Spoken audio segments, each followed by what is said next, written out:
All right, great. As you can see, I'm looking at bikes, right? And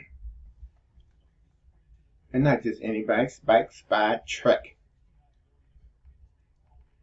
a reputable dealer, and they have some nice bikes. But there's something wrong with this picture. Can you spot what's wrong with this picture? The website, let me go back. This ad was posted on Facebook.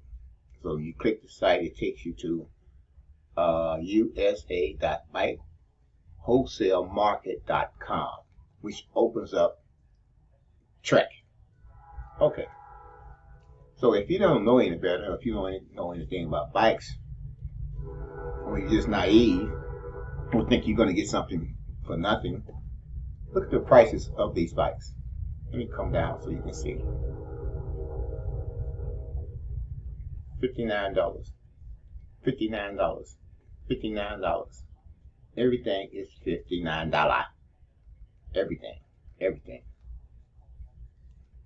And I find $59. Now, what you would have to do is actually go to trek.com or trekusa.com. But I'm going to take you to Trek's website, their actual website. None of this fake crap here. So let me pause this for a minute till I get there.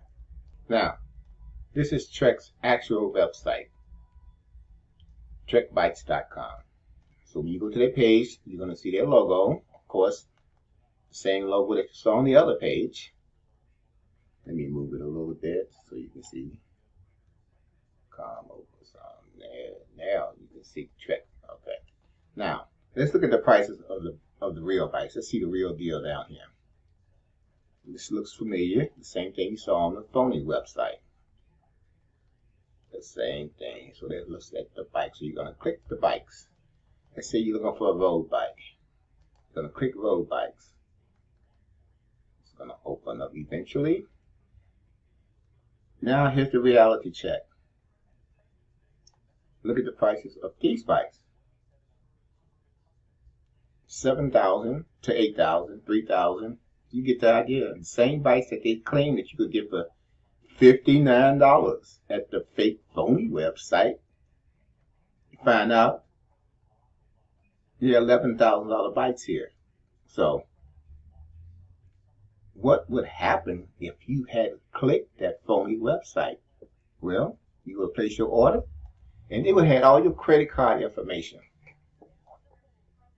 Now, Trek knows nothing about this so-called sale. Not only that, there's a bike shortage, people.